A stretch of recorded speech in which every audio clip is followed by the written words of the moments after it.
আজ বাংলাদেশের পরিস্থিতি, সমস্ত ফেরকা নিজেকে একা 100 মনে করে, কারণ ওখানে ওলামার মধ্যে ইত্তেহাদ নাই। ওলামার মধ্যে ইত্তেহাদ নাই। যদি ওলামার মধ্যে ইত্তেহাদ থাকতো তাহলে এরকম ফেরকা ওয়ারি হতো না। এরকম যতজন ওলামা মনে হয় অতজন ফিরকা, অতটা দল, এরকম দলবাদী হতো না, গ্রুপবাদী হতো না। তো এরকম আমরা যদি এখানে মুত্তাহিদ হই, এক হই, আর এখানে যদি কোনো বাতিল মাথা চাড়া দেয়, তাহলে সবাই যদি একটা হুঙ্কার মারি, এক হুঙ্কার করে বাতিল যেখানে উঠেছে সেখানেই দাঁড়িয়ে, যেখানে উঠছে সেখানেই মিটবে। কিন্তু ওলামাদের একজন হক কথা বললাম, 10 জন চুপ আছি, তাহলে হক কথা বলবো, তার উপর চাপ আসবে, দাবাও আসবে, চলবে না। আজ আমাদের সমস্ত ওলামার কাছে বসতে হবে, সমস্ত ওলামাকে বোঝাতে হবে, সমস্ত ওলামার কাছে দিতে হবে। কারণ ভাই, তুমি যে বুখারী পড়েছো আমি ওই বুখারী পড়েছি, তুমি যে হাদিস পড়েছো আমি ওই হাদিস পড়েছি, তাহলে তুমি যেটা জানো আমি ওটাই জানি। জানার পরে তুমি গোপন রাখবে কেন? জানার পর তুমি গোপন রাখবে কেন? আজ আহলে হাদিসরা আমাদের আক্রমণ করে,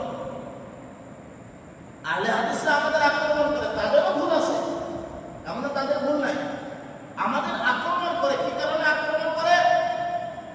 তারা বেরুনিদেরকে মনে করে দেওবন্দি, যারা পীরপন্থী তাদেরকেও মনে করে দেওবন্দি, আর যারা প্রকৃত দেওবন্দি তাদেরকেও মনে করে পীরপন্থী।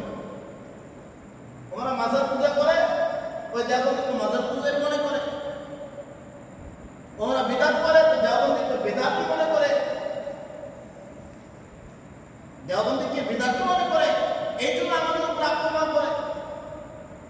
তারা যদি প্রকৃতভাবে দেওবন্দি আকীদাটা জানতো, তারা যদি প্রকৃতভাবে আহলে সুন্নাত ওয়াল জামাতের আকীদাটা জানতো, বা আমরা যদি আমাদের আমল দ্বারা প্রকাশ করাইতাম, তারা কেউ আহলে হাদিস হতো না, আমাদের উপর আঙ্গুল তুলে কথা বলতো না। আপনারা নিজেই একটা চিন্তা করুন, যদি এই বিদআত মুক্ত সমাজ করা যায়, বিদআত মুক্ত সমাজ যদি আমরা করি, তাহলে আমাদের উপর কেউ আঙ্গুল তুলতে পারবে না। আর এই বিদআত আমরাই করতেছি, বিদআত আমরাই করতেছি, আমরা না করলে সহযোগিতা করতেছি, বিদআত করার সহযোগিতা করতেছি, শিরকের উপর সহযোগিতা করতেছি। এই সহযোগিতা করা যাবে না, বিদআত করাও যাবে না, আর বিদআতের সহমত হওয়া যাবে না। কুল্লু বিদআতিন যালালা, প্রত্যেকটা বিদআত পথভ্রষ্ট, গুমরাহি। আমরা চেহেরা হাদিসে ছোট ছোট বাচ্চাদেরকে পড়াই, কুল্লু বিদআতিন যালালা, প্রত্যেকটা বিদআত পথভ্রষ্ট। আর ওই বাচ্চাদের বাড়িতে কেক কাটা হয়, জন্মদিন, ইমাম সাহেবের দাওয়াতে ইমাম সাহেবদের নিজে কেক কাটিয়েছে, বার্থডে, ইমাম সাহেব নিজেদের বার্থডে করে আসে, অথচ ইমাম সাহেব তাকে পড়ায় কি কুল্লু বিদআতিন যালালা, প্রত্যেকটা বিদআত গুমরাহি, পথভ্রষ্ট। আর সেই ইমামে যে দোয়া করে দিয়ে আসে যে আল্লাহ এই বাচ্চার জন্মদিনে এই বাচ্চাকে সুখে রাখো, শান্তিতে রাখো, আগামী যে বাচ্চার ভবিষ্যৎ ভালো করে দাও। তাহলে এই বাচ্চাটা আস্তে আস্তে যারা বড় হবে, বেদাত আসে কিভাবে বলি, এই বাচ্চাটা যখন আস্তে আস্তে বড় হবে, তখন বাচ্চাটা জেনে থাকবে যে হুজুর তো আসে মানে দোয়া করে দিয়ে গেছে, মৌলানা তো আসে দোয়া করে দিয়ে গেছে, তার মানে এটা মধ্যে শরীয়ত আছে। আস্তে আস্তে বড় হবে, উনি ওটা সওয়াব করবে, পিছনে সওয়াব হবে, আস্তে আস্তে একদম প্রচার পাবে, হুজুরের ঘরে দোয়া করে। আজ এই 12 রবিউল আউয়াল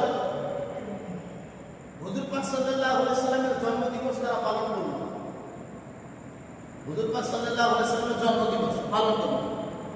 আচ্ছা, হুজুর পাক সাল্লাল্লাহু আলাইহি ওয়াসাল্লামের জীবনে 63 বছরের জীবনে কোনদিন হুজুর পাক সাল্লাল্লাহু আলাইহি ওয়াসাল্লাম নিজের জন্মদিবস পালন করছে? জন্মদিন উপলক্ষে কোনদিন কোনো ভালো মন্দ আয়োজন করছে? হুজুরের ইন্তেকালের পরে সাহাবায়ে কেরাম ছিল, সাহাবায়ে কেরামকে মানে হুজুরকে আমরা বেশি মহব্বত করি না, সাহাবায়ে কেরাম বেশি মহব্বত করি? সাহাবায়ে কেরামের মতো মহব্বত আমরা করতে পারবো না।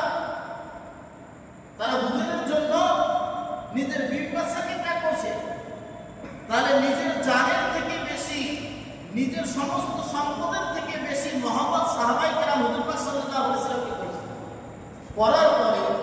হুজুরের ইন্তেকালের পর আর সাহাবায়ে কিরাম না হয় 60 থেকে 70 80 বছর জিন্দা ছিল সাহাবায়ে কিরামের জামানা। তো হুজুর পাক সাল্লাল্লাহু আলাইহি সাল্লামের ইন্তেকালের পরে 60 থেকে 70 বছর বয়সে কোনদিন কোন সাহাবা হুজুর পাক সাল্লাল্লাহু আলাইহি সাল্লামের বছর কি করছে? আছে হাদিস যে সাহাবায়ে কেরাম হুজুর পাক সাল্লাল্লাহু আলাইহি সাল্লামের বছর কি করছে, বা হুজুর মসজিদে কি কোনদিন শোক পালন করছে যে এই দিন হুজুরের মৃত্যু দিবস 40-এ করছে, 3 দিনে করছে, কাম করছে, কাউকে ডাকি খাওয়াইছে এই উদ্দেশ্যে যে নবী মারা গেছে? করছে কি? কোন জায়গায় আছে? তাহলে যে কাজটা হুজুর করলো না, যে কাজটা সাহাবায়ে কেরাম করলো না, যে কাজটা তাবেঈনরা করলো না, যে কাজটা আমাদের চার ইমাম করলো না, সেই কাজটা আমরা করবো, এটা আমাদের মধ্যে কত বড় সাহস! এই সাহসটা আমাদের মধ্যে আসলো কোথা